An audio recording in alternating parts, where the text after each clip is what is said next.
Bien, por favor, abra su Biblia en Romanos capítulo 6. Llegamos después de 15 meses a Romanos 6. Vamos bien, ¿cierto? Nos faltan 10 capítulos.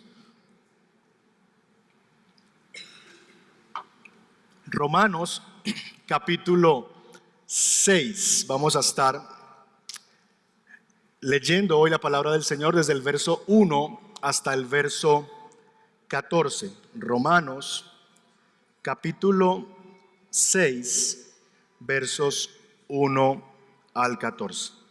Y como yo les tengo tanta fe a ustedes también, tanta confianza en ustedes, vamos a intentar leerlo juntos una vez más. Búsquelo, si tiene una versión digital, en Nueva Versión Internacional. Cuando lo encuentre, si ya lo tiene en su Biblia, póngase de pie y lo vamos a leer juntos. Por favor, Romanos 6, vamos a leer versos 1 al 14. ¿Cómo lo vamos a hacer?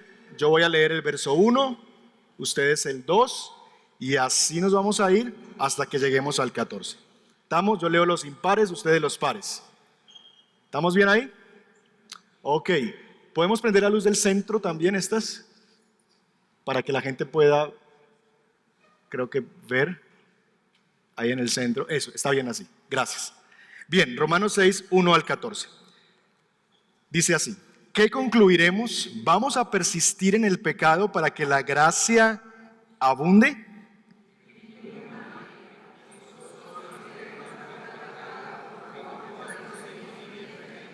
¿Acaso no saben ustedes que todos los que fuimos bautizados para unirnos con Cristo Jesús, en realidad fuimos bautizados para participar en su muerte?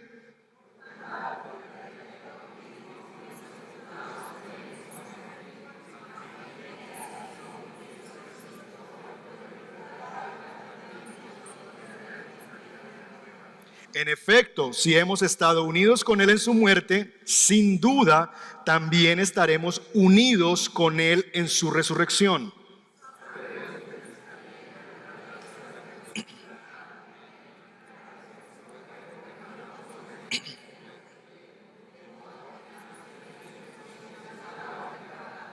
Porque el que muere queda liberado del pecado.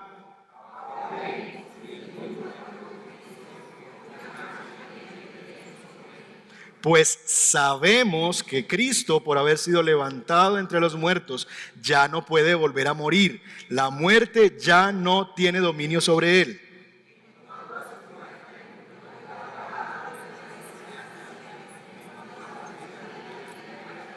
De la misma manera, también ustedes considérense muertos al pecado, pero vivos para Dios en Cristo Jesús.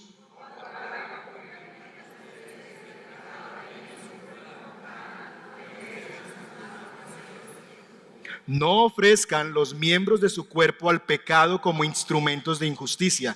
Al contrario, ofrézcanse más bien a Dios como quienes han vuelto de la muerte a la vida, presentando los miembros de su cuerpo como instrumentos de justicia.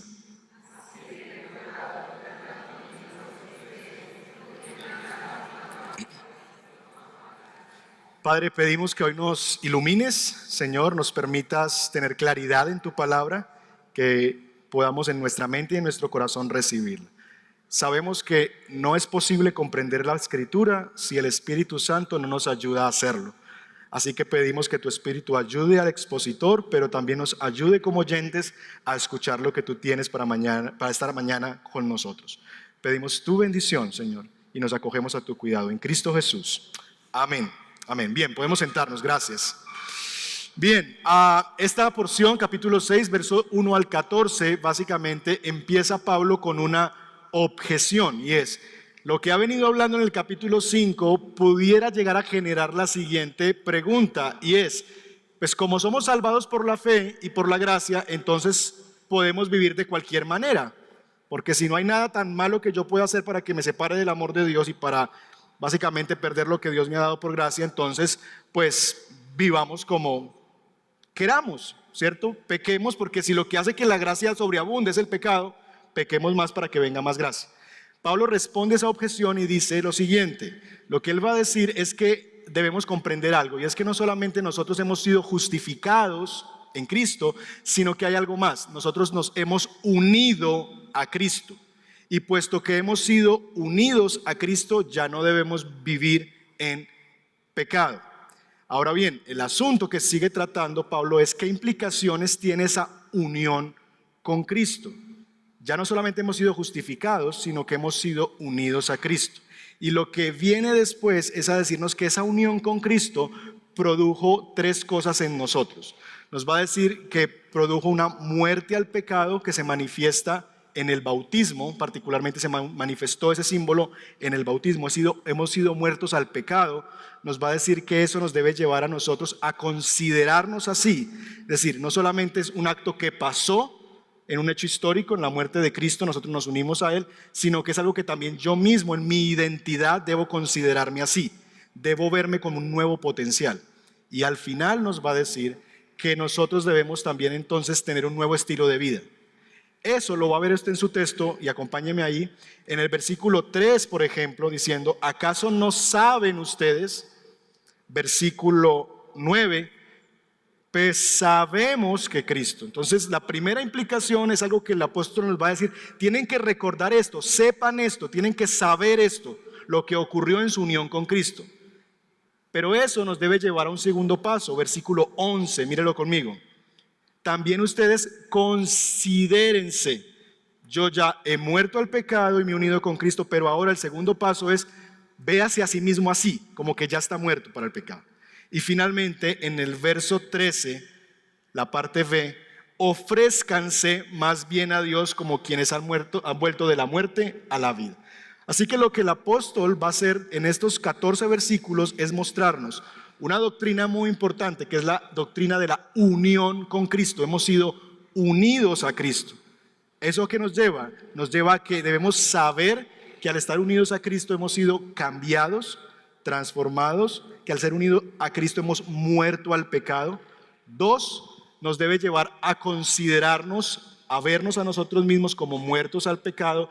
Y 3, nos debe llevar a ofrecernos a Dios porque ya tenemos una nueva vida. Eso es básicamente lo que vamos a trabajar durante estos próximos 2 sermones. Hoy nos vamos a ocupar del primer elemento.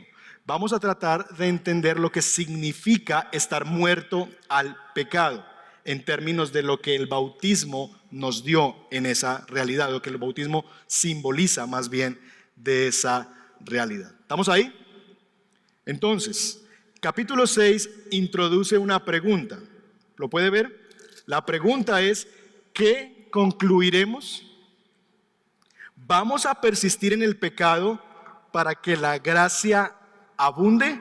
¿Vamos nosotros a persistir en el pecado para que la gracia de Dios abunde? Esta es la objeción que se levanta. Y el asunto es, Pablo ha venido diciendo que donde abundó el pecado, ¿qué pasó con la gracia? Sobreabundó la gracia. Entonces la conclusión que Pablo está en su mente teniendo es que la gente se está haciendo falsa, es entonces pequemos para hacer que la gracia abunde.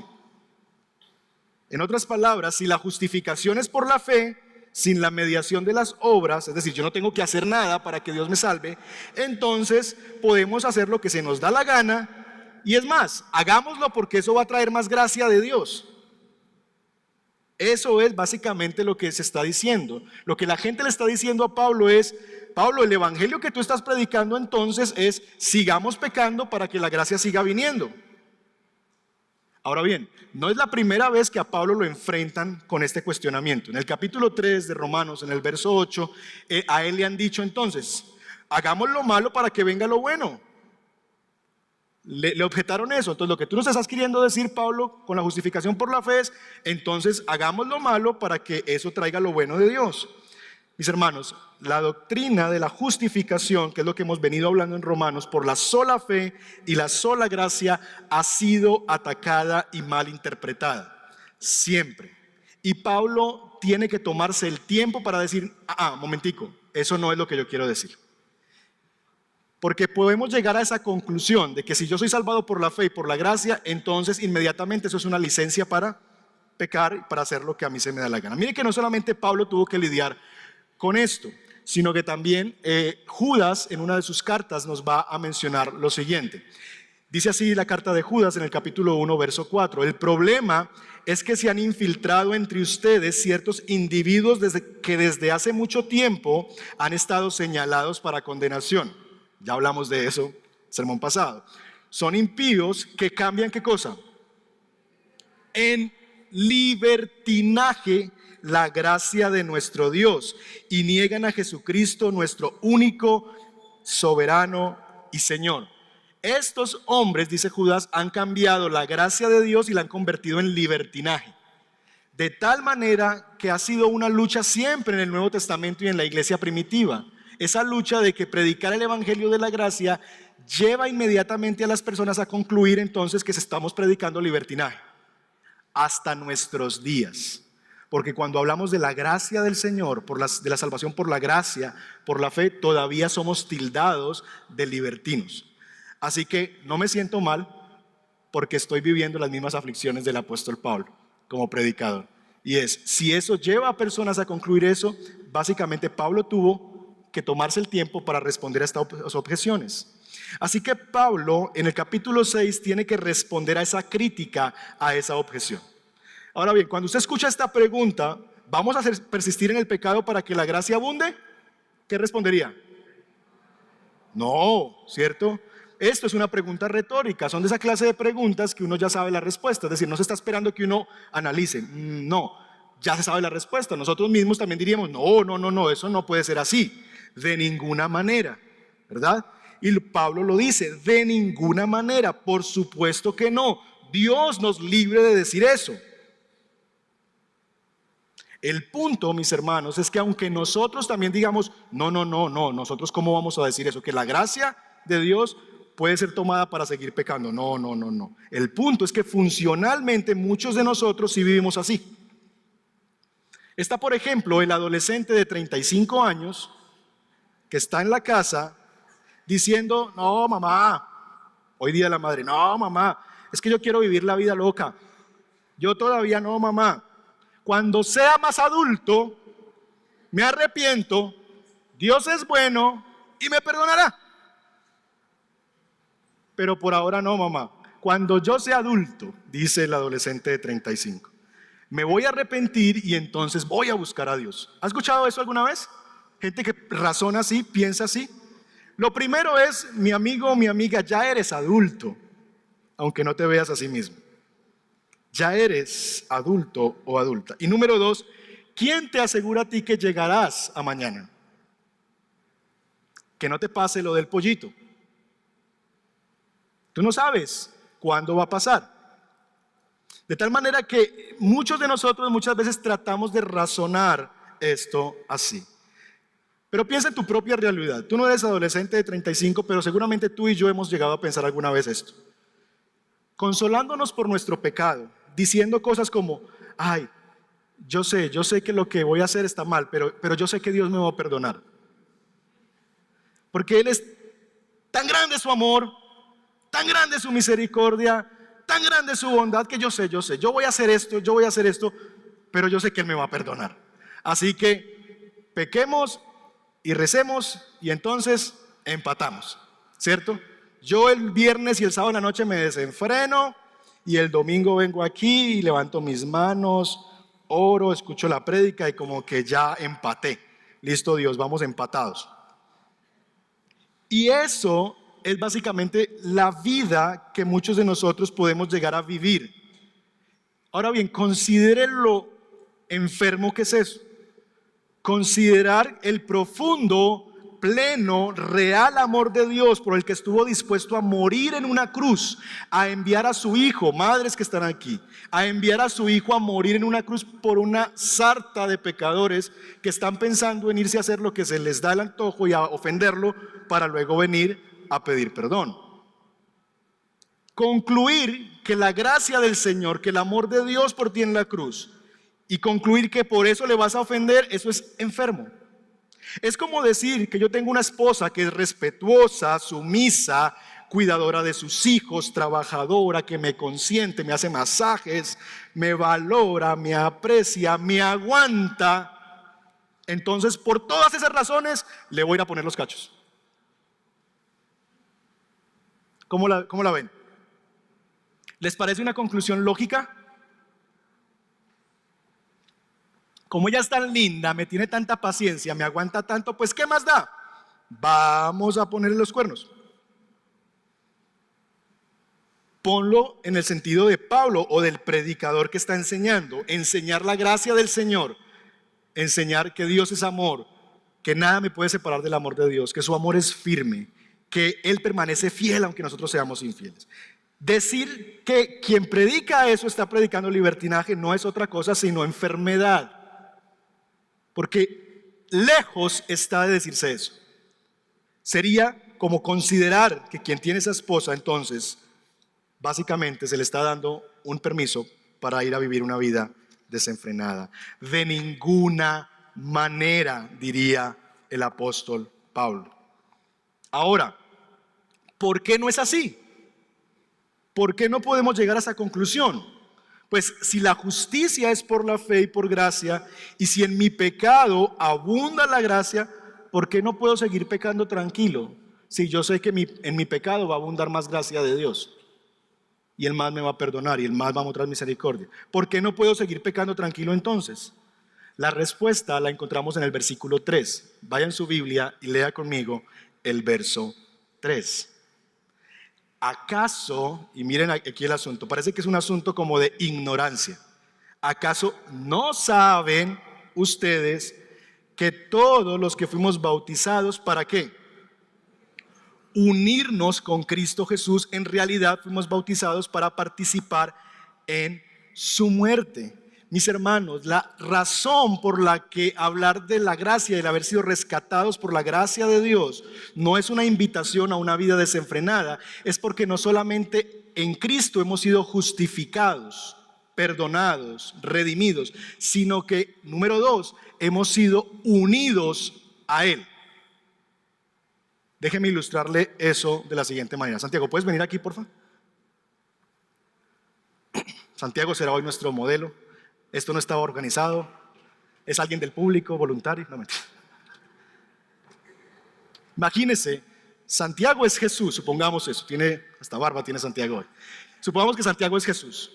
Yo soy un creyente. Cuando yo me hago creyente, lo que pasa es esto. Yo estoy unido a Él. De tal manera que cada vez que yo hago algo, imagínese este cuadro. Yo estoy casado, soy un hombre casado y estoy diciendo, Dios me va a perdonar, y entonces me voy a un motel con la secretaria. Entro al motel, me acuesto en la cama, aquí va. Yo soy cristiano, Dios me va a perdonar, voy a prender la pantalla de mi computador y voy a ver pornografía. Yo soy cristiano, Dios me va a perdonar y entonces voy a hablar mal de las personas y voy a chismear y voy a armar una calumnia acerca de alguien. Yo soy cristiano y como soy cristiano, Dios me va a perdonar, entonces voy a hacer esto y aquello. Cada vez que tú piensas eso y cada vez que tú haces eso en Cristo, estás llevando a Jesús contigo para todas partes, porque estás unido con Él. Por eso la Biblia en Corintios dice que el que adultera, también adultera contra el Espíritu de Dios. Es un atentado al Espíritu Santo porque con Él le fuimos sellados. De tal manera que cada vez que yo en Cristo peco y persigo el pecado, estoy llevando a Jesús conmigo. Por eso se siente tan enfermo pretender que podemos seguir una vida desenfrenada y en pecado unidos a Cristo. ¿Lo vemos? Gracias. Así se ve nuestra vida ahora en Cristo. Estamos unidos a Él. Y eso cambia nuestra perspectiva. Y mi esperanza y oración es que usted cambie su perspectiva.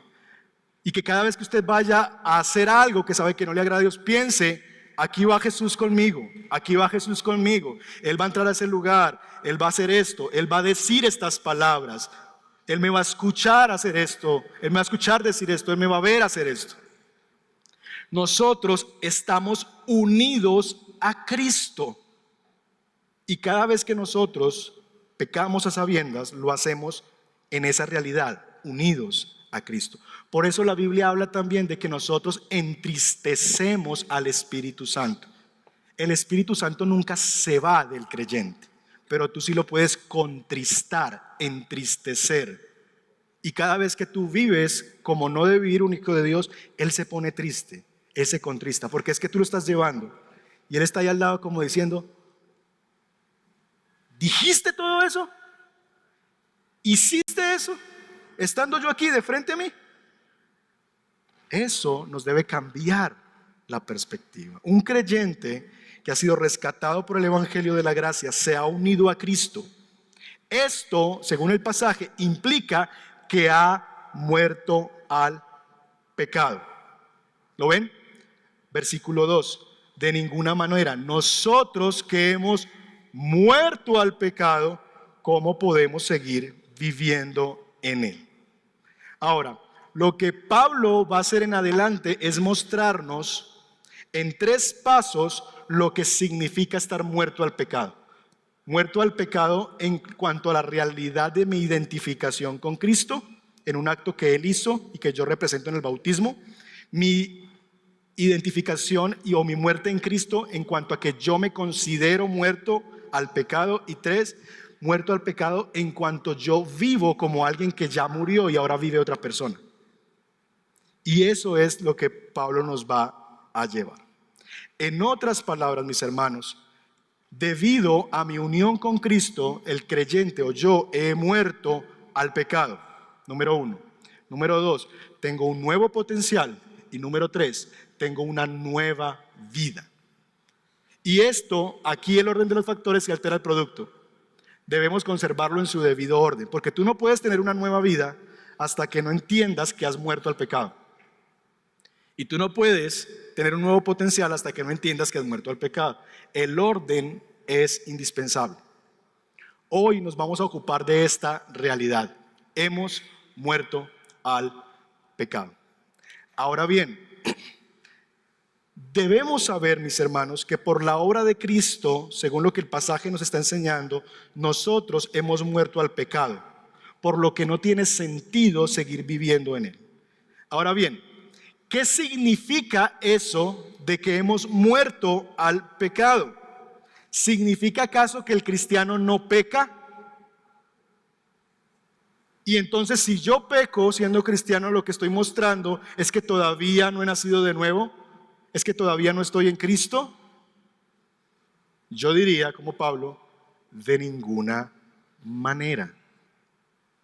Porque es evidente que si yo le pregunto a usted cuántos de los aquí presentes han pecado el último mes, ¿habrá alguien que se quede con la mano abajo? No, hemos pecado. Entonces, ¿yo no he muerto al pecado porque todavía peco? ¿Qué significa entonces estar muerto al pecado? Vamos a ver primero lo que no significa estar muerto al pecado. No significa que ya no pecamos. Ahora bien, popularmente se ha hecho la analogía con el muerto, porque el texto habla de la muerte. Entonces dicen, por ejemplo, el predicador, supongamos, ¿cierto? Y pasan a otra persona. Supongamos que este es un muerto. Entonces, hágale cosquillas al muerto. ¿El muerto se ríe?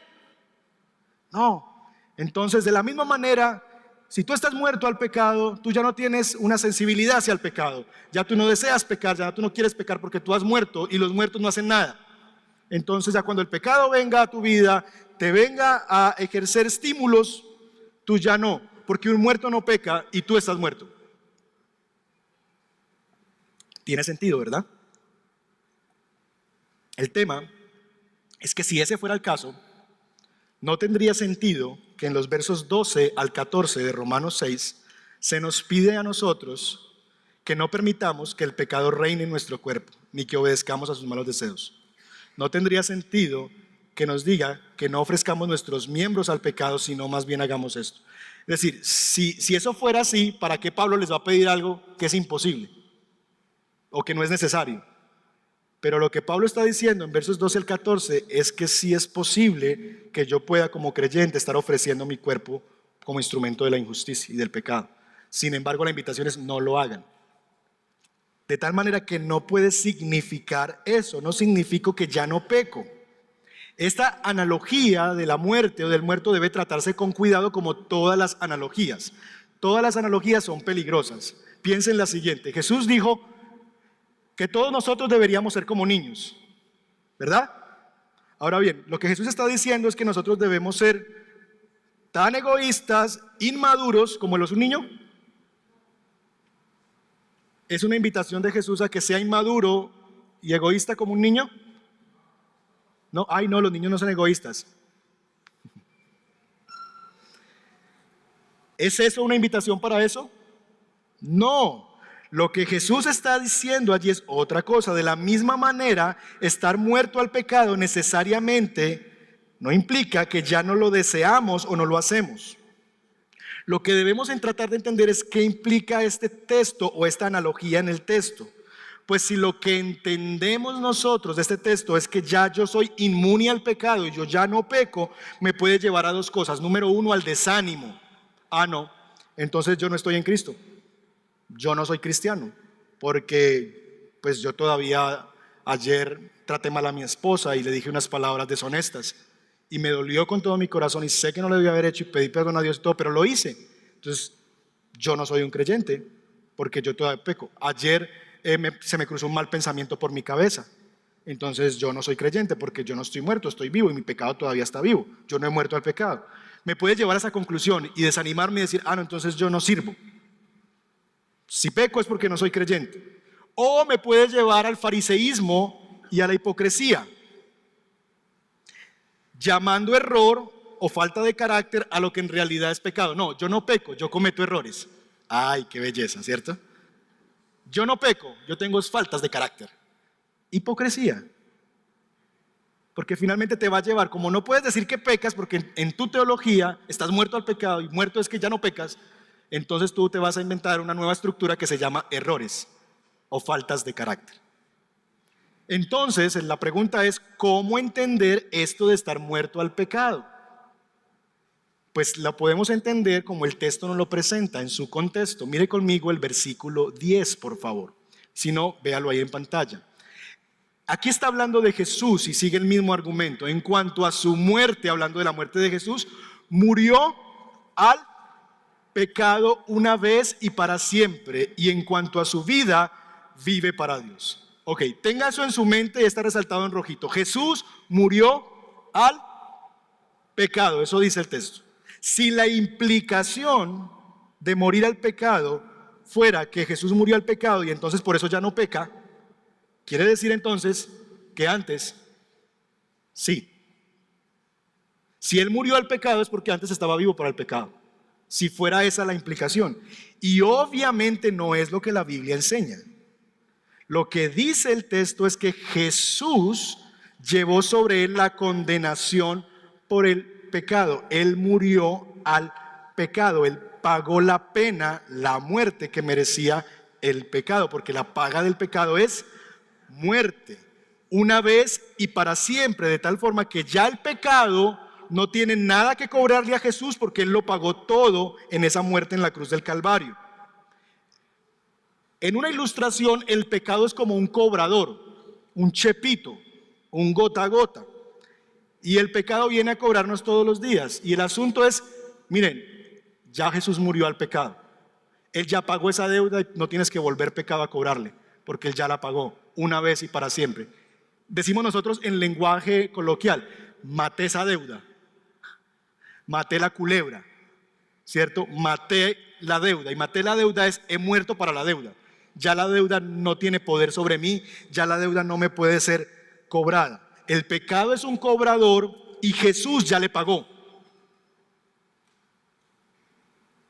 Lo que es cierto para Cristo es cierto para nosotros en el mismo sentido. Porque al unirnos con Cristo, ya el pecado no nos puede cobrar a nosotros, ni llevar a condenación, porque esa deuda ya se pagó. Déjeme ilustrárselo para que pueda caer mucho más fácil. Se cuenta la historia de un hombre que falleció muy endeudado, hasta aquí de deudas en los bancos. En una época donde todavía no habían fiadores, él era el responsable de sus deudas y le debía a todo el mundo. Ese hombre falleció y el banco, uno de los bancos donde tenía una enorme deuda, empezó a llamarlo, a cobrarle y nadie le contestaba. Pero el banco vio que la información que registraba daba una referencia personal y esa referencia personal era su hijo. Así que el banco comenzó a llamar a su hijo desesperadamente, todos los días. a cobrarle, a cobrarle, a cobrarle, a cobrarle. Y lo llamaban insistentemente. Mira, tu papá nos debe tanta plata, tal cosa. Y el hijo le explicaba vez tras vez, pero mi papá murió. Pero mi papá murió. Y volvían y le insistían, él murió, él murió, él murió. Hasta que un día, cansado del asunto, dijo, ok, les voy a dar una dirección y vayan a ella y cóbrenle. Apunten pues. Él les dio la dirección y cuando llegó el cobrador del banco a la dirección, llegó a este lugar. Cementerio libre. El asunto, mis hermanos, es que esto es lo que nosotros vivimos cuando decimos que hemos muerto al pecado. Hemos muerto al pecado en este sentido, que cuando el pecado venga a cobrarnos la deuda, debe saber, número uno, que ya estamos muertos. Y a los muertos no se les cobra. Y número dos, que si nos pide una dirección para cobrarle a alguien más, le vamos a dar la siguiente dirección: Monte Calvario, Cruz Central. Porque es allí donde le van a pagar y donde le pagaron hace 2000 años. ¿Es claro? ¿Sí? Ok, entonces nuestra unión con Cristo y el haber muerto al pecado es una realidad de que nosotros ya no debemos nada, hemos muerto al pecado, ya no hay condenación para nosotros, el pecado no nos puede cobrar nada en absoluto porque Jesús lo pagó.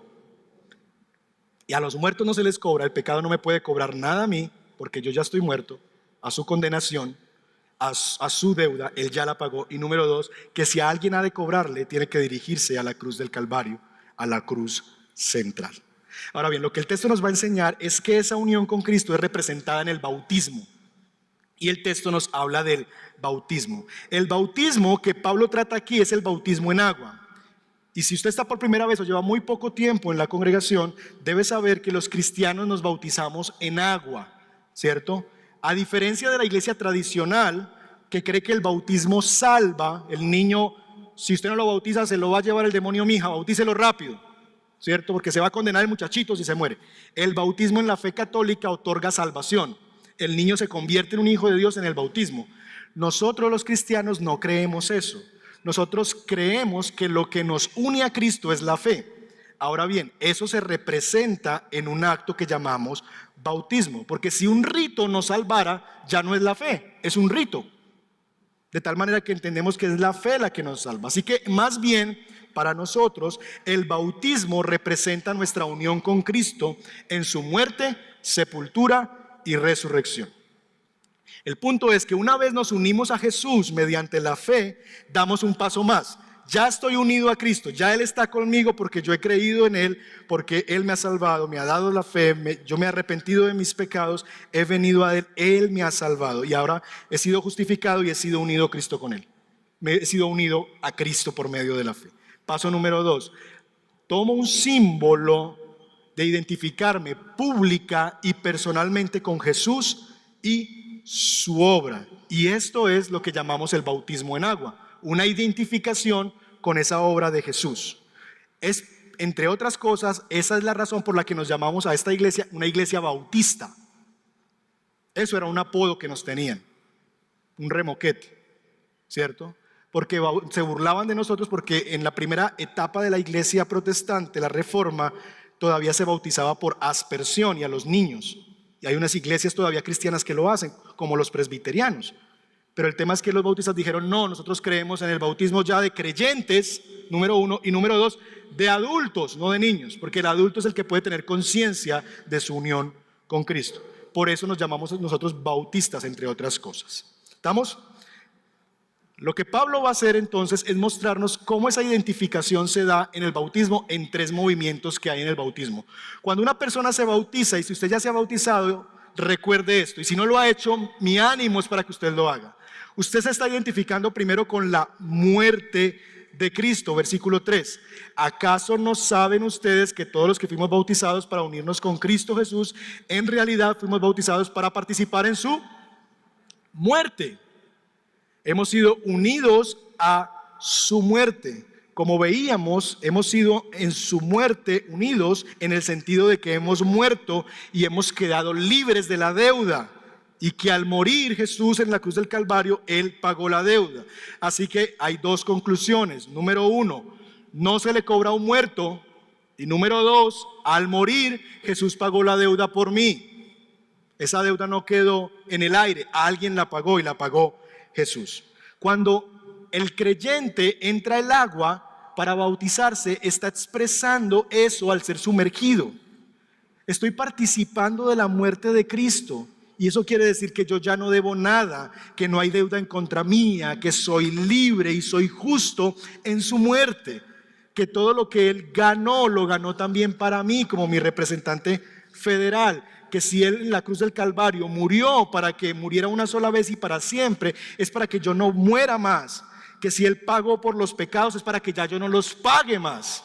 Así que en el bautismo yo estoy haciendo un símbolo de identificarme con su muerte. Aquí yo me estoy uniendo a la muerte de Cristo. Pero no solamente eso, sino también me estoy identificando con su sepultura.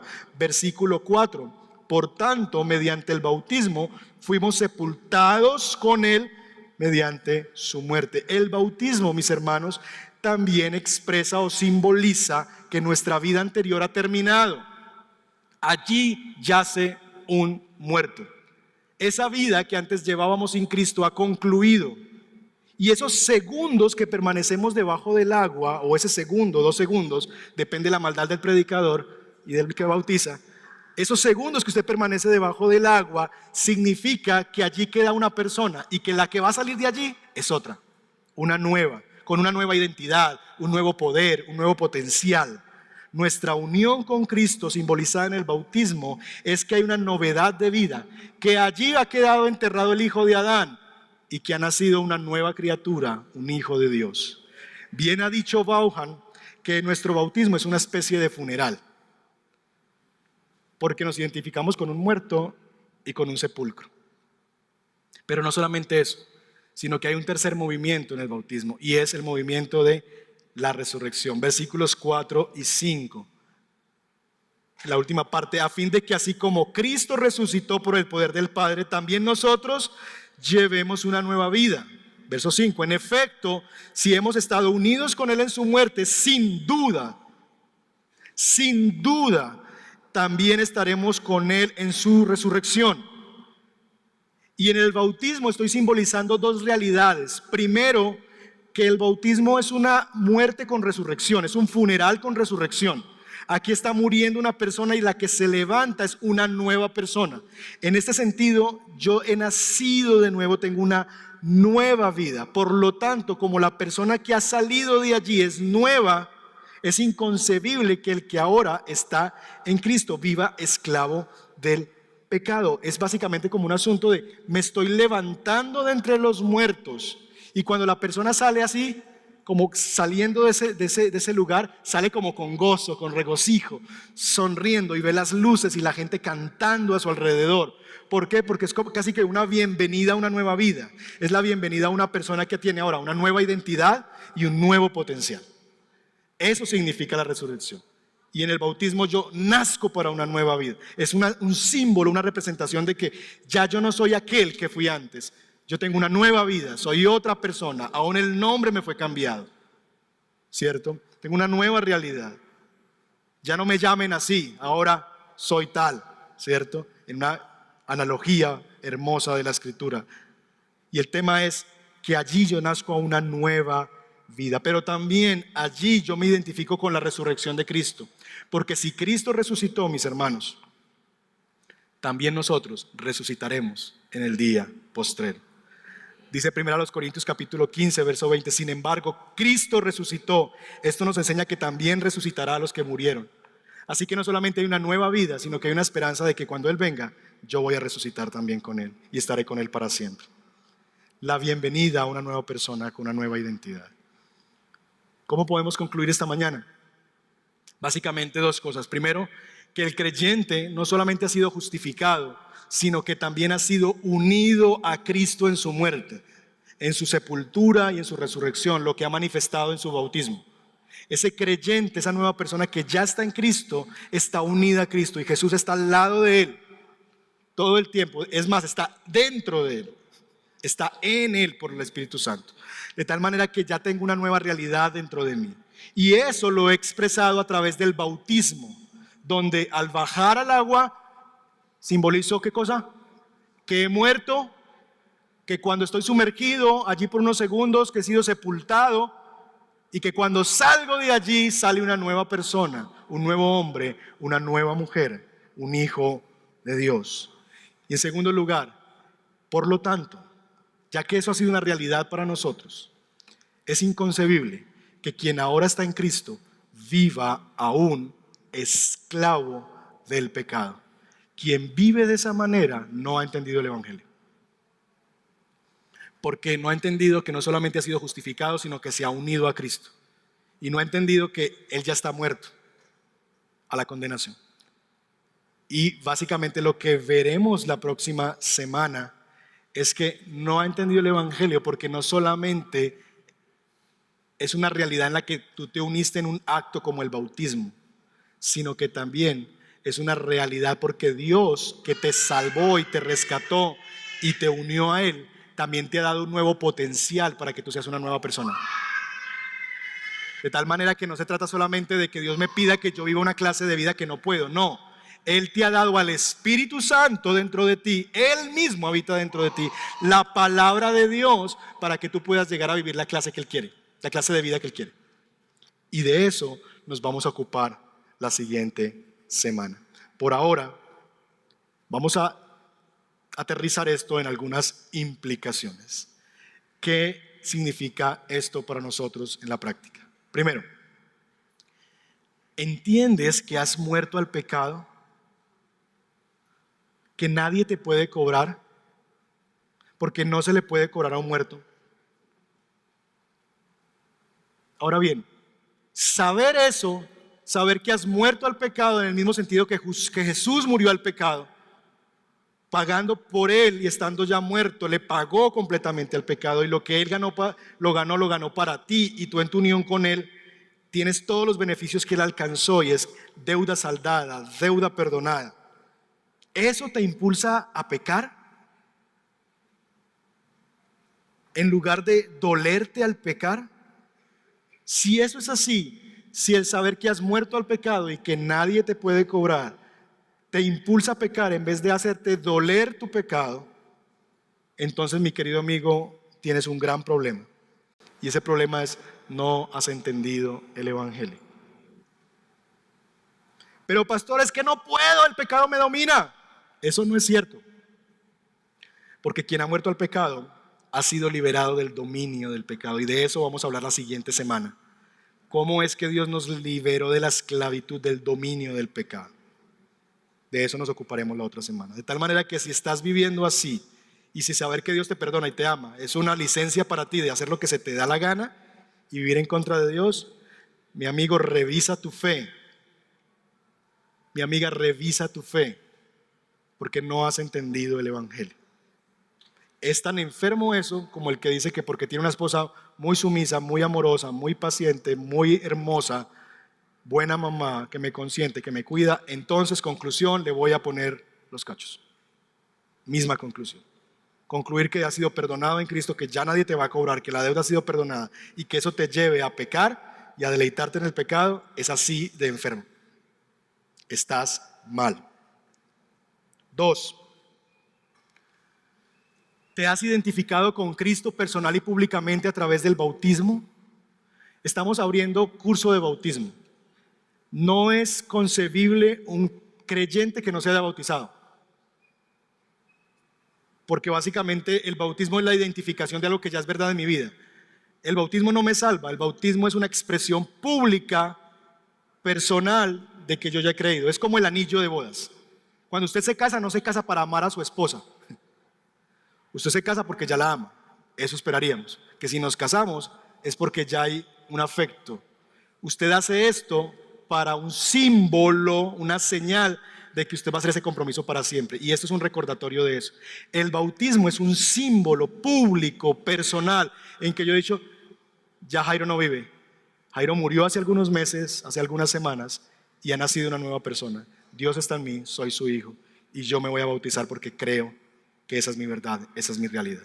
Si esa es tu verdad, si esa es tu realidad, ve al punto de información al salir. Y una forma práctica de aplicar este sermón es irte a inscribir a bautizarte. 3.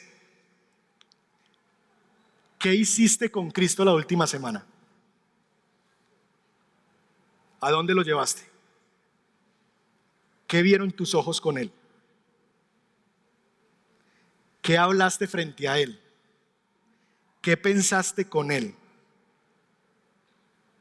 Porque estás unido a Él. Así que yo no puedo decir, Dios, siéntese aquí un momentico que es que yo voy a ir allí a hacer una vuelta y ya vengo. Ahorita retorno. Volvemos después de comerciales, Señor. No, tú lo llevas a Él para todos lados. ¿Dónde lo llevaste? ¿Qué vieron? ¿Qué viste junto a Él? ¿Qué hablaste junto a Él? ¿Qué pensaste junto a Él? Lo que pensaste, a donde lo llevaste, lo que hiciste, lo que viste, ¿le entristeció su corazón o le alegró su corazón?